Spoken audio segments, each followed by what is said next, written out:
you very much for those presentations. Now, we do have a couple of minutes left for some questions, so is there anyone who would like to ask a question? My question to Chris is this. The super guarantee has been pushed back into Never Never Land. Jeremy has made reference to the parameters being roughly right, 12% super guarantee. Paul Keating would have liked 15%. The original architect would have liked 15%. But even working on 12%, that's pushed over the horizon by the current government. While obviously you're not going to make any statement as to where Labor sees it today, will you make such a statement before the election? And how important is that to the future of superannuation? Thanks, Peter. We do need to get to 12% more quickly than the current government's projections. We do. It is very retrograde that they've slowed it down so much. And frankly, I suspect they'll slow it down more. I suspect when the next increment comes around, I'll find an excuse to delay it yet again. How much more quickly we get there is something we're still working on. We will make a statement about it before the next election. I'd like to get there more quickly than the government, but how much more quickly depends on the fiscal envelope at the time primarily, as well as looking at the staging in of the process with business, but primarily the fiscal impacts. We'll get there more quickly, but I'm not yet in a position to commit to an exact date. I would like to comment on that, if you don't mind as well. As Chris may know, at the time when you were in government and there was a push in terms of increasing the SG, ACOS essentially said not until we fix the concession rearrangements, because if that is the only measure, that's the only lever we're using here, we are entrenching the kind of inequality that we are all saying we're very concerned about. It's just a fact. And, ACOS, of course, has said what happened to the LISC. Let's fix that. But I think these must go hand in hand at an absolute minimum before we invest more in the rate. Any other questions? Russell, just wait for the microphone if you can. Thank you. Russell Mason from Deloitte. A question for Jeremy, and perhaps David, as the sole actuary on the stage, would also have a comment. Jeremy, you talk quite correctly about people underspending and the longevity risk. Perhaps one way of looking at that is to have compulsory annuities so that when people get to a certain age, an annuity cuts in so they've got some surety of income from 85 or 90 onwards. Just wanting yours and perhaps David's views on that idea of compulsory annuitisation at a certain age. Look, I don't support compulsory annuitisation. I think we've pulled on the compulsion lever pretty strongly in our system. A lot of countries would wish for a compulsory pension system but just can't get there. We've got one. I think at the very least, one of the problems is that in the discourse, in the lingo that we use about super, we've been telling people it's their money since day one. Now, they don't say that in the UK. They have this very clever three-way split where they talk about part of it being your money, part of it being the employer's money, and part of it actually coming from the tax breaks that they get from the government, and that's pretty heavily embedded. But in a system where we've been telling people it's their money, and indeed structurally it is, I think the government's, the recommendation 11, where it's a soft default, it'll over time become a very well established way of doing things, and it's of course short of a default and certainly short of compulsion. So I don't support compulsion.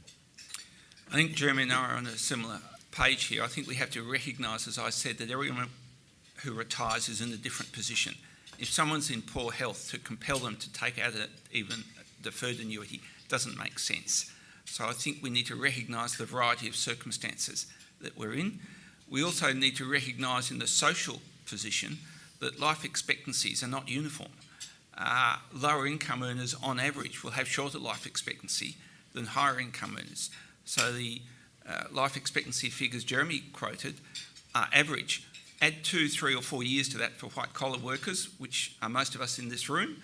Take off 2 or 3 for what I broadly call blue-collar workers. Now, that's not to say there won't be any blue-collar worker who'll reach 100. Some will. It's that distribution. But we need to recognise the social equity component. Question at the back.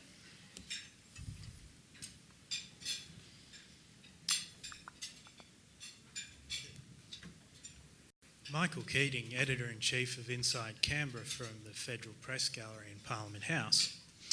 My question, and this stems from a discussion I've had with the participants here earlier on for the panel, and especially for our legislator, the Shadow Treasurer, do you think the pension should ever be taxed, perhaps offset by an assets test and taxation benefit so that those disadvantaged didn't suffer? Is that an inevitability that it will need to be at some point? No. No to both parts of the question. Taxing a government payment seems to me to defeat the purpose somewhat. Yeah. Did any of the other panel want to comment on that question? Well, look, I don't agree with that. I just point out, I suppose, that, in New Zealand they've got the universal pension, which is then taxed, and it certainly seems a lot simpler than the system we have. But I just put that on the table. I'm certainly not sort of going into that territory, just pointing out what's happening over the Tasman. If I can broaden the question a little bit beyond the pensions, but at the moment, as most of you would know, we have tax-free superannuation benefits past age 60. Now, the consequence of that is that some people, and this comes down to the equity of concessions, some people with significant balances in superannuation are drawing down tax-free. Investment earnings are totally tax-free, and it's part of the inequity of the current system. I'm not saying people have done it illegally, but I think the outcome is almost immoral. Probably got time for one more question, if anybody wants to ask. Down the front here. Thanks. Peter Van from Macquarie Uni's Applied Finance Centre. Once we get past everybody agreeing on the purpose of super, I think we need some tools to allow members to see how they're tracking to meeting that purpose. ASIC's Money Smart website is a start. The FSI report actually encouraged that retirement income projections should be supplied to all superannuation fund members, but we need further tools over and above that to help members manage and track how they're going to retirement and through retirement in all the levers they have to pull on improving their outcome. Would any panellists like to comment on that proposition, please? Just this morning, actually, in a different place, I got chatting to somebody, and I said I was coming to this event, and he said, yeah, I really wish they'd tell me how much do I need. Somebody said I need 2 million. And then I heard it was 1 million, and I'm real, so exactly. This is a really. I think I do. Get very frustrated when, and it's not only in this area, but in other areas where the sort of the general tone can be people just don't understand. Well, people have a great capacity to cut through the marketing and the, when there is clarity of, some of the basics. I think if we can do that hard work, and it's not to make the suggestion that settling the core purpose of super is just an easy exercise. I think we've got a clear differences of views right now. I think, the message from the CEDA report highlights we have to nail that debate about whether it's about income replacement essentially, or it's a more public policy exercise about a protective system in terms of adequacy for the population, and where we come from on that, let's nail it, and then we can provide some real clarity for people about some of those basic elements, and then it's a bit of a market discussion. Peter, I think technology is helping us here and will continue to help us. I've been a long-time advocate of projections on member statements, not projections of lump sums, but projections of income in today's dollars. Yep. What is this going to deliver to you in today's dollars, including a part pension? Now, in a couple situation, that's problematic because you've got two individuals, and of course the means test is a couple's means test and not a single. But nevertheless, that starts to put the projections in dollars that people can understand today. I think we're going to get better and better with technology, and I'll use the term robo-advice. I don't like it, but you all know what I mean by that.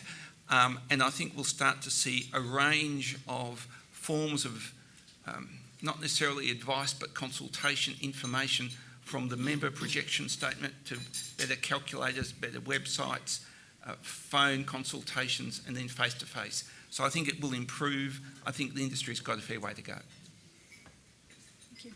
Well, that brings us to a close for our session this afternoon, and it's my last role of chair is to do the vote of thanks, and I do sincerely thank you all, our speakers today.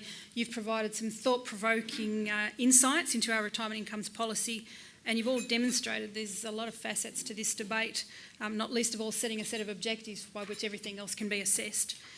As I said earlier, there's still much to do to ensure comfortable retirement living for all Australians, but while people such as yourselves and CEDA are contributing to the discussion, I think the future is bright and we are very grateful to you.